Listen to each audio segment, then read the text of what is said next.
तो hello everyone, तो स्वागत है आपका हमारे इस यूट्यूब चैनल पे। तो आज हम आपको स्टेप बाय स्टेप बताएंगे कि सरकार के इस पीएमईजी पोर्टल से बिना रिजेक्ट हुए लोन कैसे लिया जाता है, कौन कौन इसमें अप्लाई कर सकता है और क्या गलतियां आपको नहीं करनी चाहिए।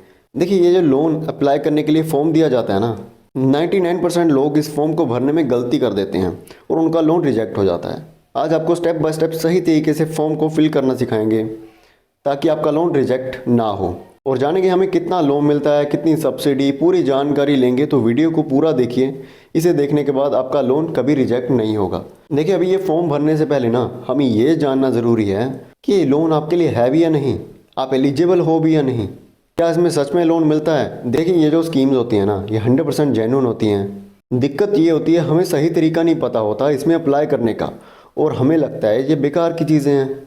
लेकिन चिंता मत करिए, आपके भटकते मन को सही दिशा दिखाते रहेंगे। अब आते हैं वीडियो पे। देखिए, रही लोन मिलने की बात, खुद किसी का 5 लाख का लोन अप्लाई किया था, उसे 1.5 लाख की सब्सिडी मिली थी और ये लोन अप्रूव भी हो गया था, जैसा कि आप देख सकते हैं। और यहाँ पे देखिए सक्सेस स्टोरीज भी दी जाती हैं, जिन्होंने लोन लिया है और जिनको सक्सेसफुली लोन मिल चुका है। कुल मिला के बात यह है कि यहाँ से लोन मिल जाता है। अभी देखते हैं आप कितना लोन ले सकते हैं। देखिए, अगर आपका मैन्युफैक्चरिंग का बिजनेस है, मैन्युफैक्चरिंग का काम है, तो आप 50 लाख रुपए तक का लोन ले सकते हैं। और अगर आपका सर्विस बेस्ड कोई काम है तो आप 20 लाख तक का मैक्स लोन ले सकते हैं। ये मैंने मैक्स की बात करी, मैक्सिमम की। अगर आप 1 लाख, 2 लाख, 3, 4, 5 भी लेना चाहते हैं ना, वो भी मिल जाएगा। अभी देखते हैं आपको कितनी सब्सिडी मिलेगी। देखिए, अगर आपकी जनरल कैटेगरी है और आप शहर में रहते हो तो आपको 15% की सब्सिडी मिलेगी। और अगर आप ग्रामीण इलाके में रहते हो तो आपको 25% सब्सिडी मिलेगी। मतलब अगर आप 1 लाख रुपए का लोन ले रहे हैं तो आपको 15% यानी 15,000 रुपये की सब्सिडी मिल जाएगी। और अगर ग्रामीण इलाके में रहते हैं तो आपको 25% यानी 1 लाख का 25,000 रुपये की सब्सिडी मिल जाएगी। अगर आपकी स्पेशल कैटेगरी है, यानी SC, ST, OBC, minority, women, transgender, serviceman या फिर बॉर्डर एरियाज में रहते हो, हैंडीकैप हो, तो आप इन केस में आपकी ये कैटेगरी है और आप शहर में रहते हो तो आपको 25% यानी 1 लाख का 25,000 रुपये की सब्सिडी मिल जाएगी। और अगर आप ग्रामीण इलाके में रहते हो तो आपको 35% की सब्सिडी मिल जाएगी, यानी 35,000 रुपये 1 लाख पे। अब देखिए आपको कितना परसेंट पे लोन मिलेगा, कितने पे कितना होगा, ये यहाँ पे देखिए EMI कैलकुलेटर दिया जाता है। कैलकुलेटर खुद से कैलकुलेट कर सकते हैं। जैसे मान लो आपने 5 लाख रुपए का लोन ले रहे हैं, ठीक है, और इंटरेस्ट रेट मान लो 12%। देखिए 12 तो लगा के चलो, 12 तक हो सकता है, ठीक है। और आप ले रहे हो 5 साल के लिए, जितना भी लेना आपने, हम 5 साल लगा के चलते हैं। उन्हें यहाँ पे कैलकुलेट, जैसे ही कैलकुलेट करेंगे आपके सामने आ जाएगी। हर महीने जो आपकी EMI जाएगी वो है 11,122 रुपये। टोटल पेएबल इंटरेस्ट मतलब ब्याज कितना देना होगा टोटल आपको, 1,67,333 रुपये। टोटल पेमेंट जो आपकी वापस जाएगी वो है 6,67,333 रुपये। अब देखिए यहाँ पे रोल आएगा ना सब्सिडी का। देखिए, अगर ये जो मैंने आपको बताया ना, 12% के हिसाब से बताया, अभी आपकी जितनी भी सब्सिडी बनती होगी ना, उसमें से ये अमाउंट कट हो जाएगी। देखिए, अभी फॉर्म भरने से पहले ना लास्ट चीज़ समझना बहुत ज़रूरी है, वो है आपकी एलिजिबिलिटी। इसमें अप्लाई करने के लिए आपकी उम्र 18 साल से ज़्यादा होनी चाहिए।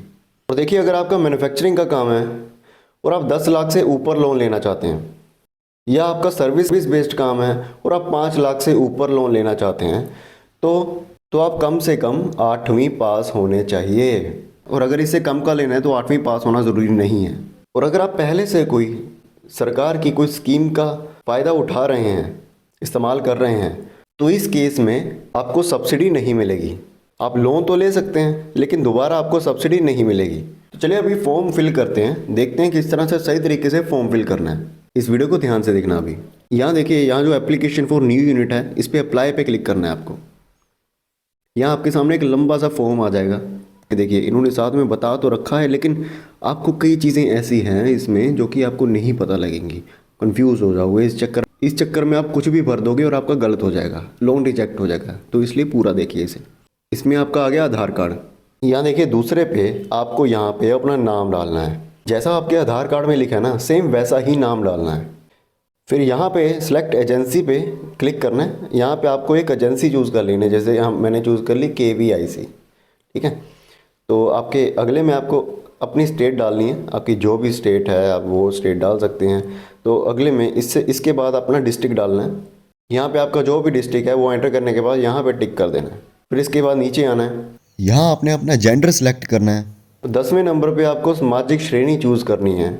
जैसे आपकी जो भी आपकी जर्नल है, शेड्यूल्ड है, जैसे ये इसका फ़ायदा आपको सब्सिडी में हो जाएगा। आप जो भी चूज़ करोगे, मैं मान लो हमने जर्नल चूज़ कर ली, तो इसके नीचे हम आते हैं स्पेशल कैटेगरी है। यहाँ पे देखिए आपने सब्सिडी में देखा था कुछ स्पेशल कैटेगरी, ठीक है। यहाँ पे आप स्पेशल कैटेगरी चूज़ कर सकते हैं। एक्स सर्विसमैन है, फिजिकली चैलेंज्ड है, बॉर्डर रीजन एरिया में रहते हैं। अगर आप इनमें से कुछ है तो आप सेलेक्ट कर सकते हैं। तो हम 11वें नंबर पे चलते हैं, क्वालिफ़िकेशन। आपकी क्वालिफ़िकेशन आपने एंटर करनी है, आप जितनी भी है, आप जितना भी पढ़े हैं। जैसे जैसे मान लो ग्रेजुएट है तो हमने ग्रेजुएट कर दिया, 8वीं पास है 8वीं पास कर दिया। तो अभी हम 12वें नंबर पे चलते हैं, आपका एड्रेस। यहाँ पे आपको अपना एड्रेस डालना होगा इस जगह पे, और यहाँ पे आपका तालुका, आपकी ब्लॉक जो भी है आपको यहाँ पे एंटर करना होगा। और यहाँ पे अपना डिस्ट्रिक्ट एंटर करना है। यहाँ पे पिन कोड हो गया, यहाँ पे आपके नंबर जो भी आपका नंबर है यहाँ पे एंटर करना है। ईमेल आईडी, यहाँ पे ईमेल आईडी एंटर करनी है। आपका पैन कार्ड नंबर। फिर और 13वें पे जो यूनिट लोकेशन लिखा है यहाँ पे आपको सेलेक्ट करना होगा कि आप कहाँ रहते हैं। अगर रूरल में रहते हैं या फिर अर्बन में रहते हैं, मतलब शहर में रहते हैं या फिर ग्रामीण एरिया में रहते हैं, वो चूज़ कर लेंगे। यहाँ देखिए 14वें नंबर पे यहाँ पे प्रोपोज्ड यूनिट एड्रेस, ठीक है। यहाँ पे आपको अपने बिज़नेस का, आपके बिज़नेस का जो भी एड्रेस है ना, यहाँ पे आपको वो एड्रेस फिल कर देना है पूरा। 15वें नंबर पे आप चूज़ कर सकते हैं आपका मैन्युफैक्चरिंग का काम है, सर्विस बेस्ड काम है, फिर ट्रेडिंग का है। जैसे हमने मान लो मैन्युफैक्चरिंग चूज़ कर लिया। यहाँ ट्रेडिंग का मतलब हुआ जैसे आपकी कोई शॉप है, जैसे आप पीछे से सामान ला के आगे बेचते हैं, रिटेल का काम हो गया, वैसे आप उसे ट्रेडिंग में चूज़ करेंगे। इसके बाद देखिए यहाँ पे सिलेक्ट इंडस्ट्री पे क्लिक करेंगे। आपको कोई भी इंडस्ट्री चूज़ करनी है, जिस तरह का भी आपका काम है। तो मैंने यहाँ पे किराना शॉप चूज़ कर ली। इसके बाद हम देखते हैं प्रोडक्ट डिस्क्रिप्शन, उत्पाद विवरण। या आपकी जो भी शॉप है ना, आप क्या क्या बेचते हैं, जो भी चीज़ें बेचते हैं, आप यहाँ पे वो चीज़ें मेंशन कर सकते हैं, बता सकते हैं इनको। इसके बाद आता है 17 नंबर पे है एटीपी ट्रेनिंग अंडर लोन। आपने कोई मान लो आपने कोई ट्रेनिंग ली है, मान लो आप जो भी काम कर रहे हैं, आप बिज़नेस कर रहे हैं जो भी, उसके लिए आपने कोई ट्रेनिंग ली है। अगर नहीं ली तो आप यहाँ पे सिंपली येस और नो कर सकते हैं। अगर नहीं ली तो नो, और अगर ली है तो येस करके यहाँ पे अगला जो नंबर है 18 नंबर पे, आपने जहाँ से ट्रेनिंग ली है इंस्टीट्यूट का नेम डाल देना है यहाँ पे, इस जगह पे 18 नंबर पे। यहाँ देखिए 19वें नंबर पे है प्रोजेक्ट कॉस्ट, परियोजना का लागतन। आपके जितने भी पैसे लगेंगे आपके प्रोजेक्ट के लिए, आपको उतनी अमाउंट, आपको जितना भी पैसा चाहिए उतनी अमाउंट यहाँ पे आप एंटर कर सकते हैं।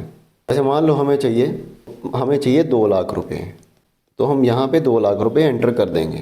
कैपिटल, इसका मतलब है आपके पास अभी कितना पैसा पड़ा है, तो आप उतना पैसा आप यहाँ पे मेंशन कर सकते हैं। जैसे मान लो अभी कह सकते हैं मान लो 50,000 रुपये पड़ा है, मुझे चाहिए 2 लाख रुपए, 3 लाख, 5 लाख, जितना भी लगा लो। कितने लोग आपके अंडर काम करते हैं, जैसे मान लो हमने 5 कर दिया। यहाँ देखिए, यहाँ अभी आते हैं 20वें नंबर पे, फर्स्ट फाइनेंशियल बैंक, बैंक विवरण। अपने बैंक के बारे में बताना होगा, आपका कौन सा बैंक है, जिस बैंक में आप पैसे लेना चाहते हैं, तो आपके डायरेक्टली बैंक अकाउंट में ही पैसे आ जाएंगे। तो आपको यहाँ पे देखिए सिलेक्ट बैंक नेम, यहाँ पे आपको अपना बैंक नेम सेलेक्ट करना होगा। आपका जो भी बैंक है यहाँ से चूज़ करके सिलेक्ट कर सकते हैं। यहाँ पे हमने एक्सिस बैंक चूज़ कर लिया। आपके IFSC कोड, आपके बैंक का जो भी IFSC कोड है, आपका जो भी IFSC कोड होगा आप यहाँ से सिलेक्ट कर सकते हैं, जैसे हमने ये कर लिया। यहाँ पे IFSC कोड सेलेक्ट करने के बाद, चूज़ करने के बाद ब्रांच नेम डालना होगा, एड्रेस डालना होगा, यहाँ पे डिस्ट्रिक्ट डालना होगा। उसके बाद यहाँ पे देखेंगे 21 नंबर पे आपका कोई और बैंक है, कोई किसी और बैंक में खाता है, तो वहाँ पे आप यहाँ पे आप सेलेक्ट कर सकते हैं आपका कुछ। इसके बाद हम 22वें नंबर पे देखेंगे, यहाँ पे हम सिंपली नो करना है यहाँ पे। इसके बाद 23वें नंबर पे आपने बताना है कि इस PMAG स्कीम के बारे में आपको कहाँ से पता लगा। आपने मान लो हमने सेलेक्ट कर लिया, गूगल से पता लगा, सर्च इंजन से पता लगा, तो हमने सर्च इंजन डाल दिया। यहाँ पे सब कुछ फॉर्म फिल करने के बाद हमने यहाँ पे सेव एप्लीकेंट डाटा पे क्लिक करना है। एप्लीकेंट डाटा जैसे क्लिक करोगे आपके सामने एक पॉपअप विंडो आएगी, आपने ओके क्लिक करना है, आपका फॉर्म सबमिट हो जाएगा। आपके सामने कुछ ऐसी विंडो आ जाएगी। फिर आपने एप्लीकेंट लॉगिन पे क्लिक करना है। फिर आपके सामने एक लॉगिन का पेज ओपन होगा। अभी आपके नंबर पे एक यूज़र आईडी और पासवर्ड आएगा, वो आपको यहाँ पे एंटर करना है। जैसे लॉगिन पे क्लिक करोगे आप इसमें लॉगिन हो जाओगे, आपके सामने कुछ ऐसी विंडो आ जाएगी।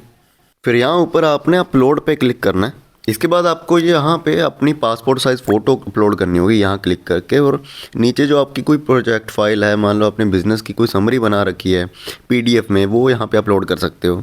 और यहाँ पे ना सिर्फ 2 ऑप्शन शो हो रहे हैं। अगर आप मान लो रूरल एरिया सेलेक्ट करते हैं वहाँ पे फॉर्म में, मान लो रूरल एरिया में रहते हो, तो आपको यहाँ पे रूरल एरिया का सर्टिफिकेट भी एंटर करना होता, अपलोड करना होता। और फॉर्म में हमने क्या डाला, 8वीं पास नहीं है। अगर हम 8वीं पास या फिर कोई और ग्रेजुएशन हम डालते तो यहाँ पे उसका हाई एजुकेशन का सर्टिफिकेट भी यहाँ पे अपलोड करना होता। अपलोड होने के बाद ना आपको ऊपर देखोगे फाइनल सबमिशन का ऑप्शन मिलेगा, यहाँ पे क्लिक करना है और आपका प्रॉपरली पूरी तरह से फॉर्म सबमिट हो जाएगा। और आप अगर स्टेटस देखना चाहते हो लोन अप्रूव हुआ है क्या हुआ है, तो आप वहाँ पे सिंपली लॉगिन कर सकते हैं। यहीं पे इसी वेबसाइट पे आगे लॉगिन कर सकते हैं उसी ईमेल आईडी और पासवर्ड से, आपको सारा स्टेटस पता लग जाएगा। चलिए अभी इस वीडियो को लाइक और चैनल को सब्सक्राइब करिए, आपको डिटेल में जानकारी देते रहेंगे।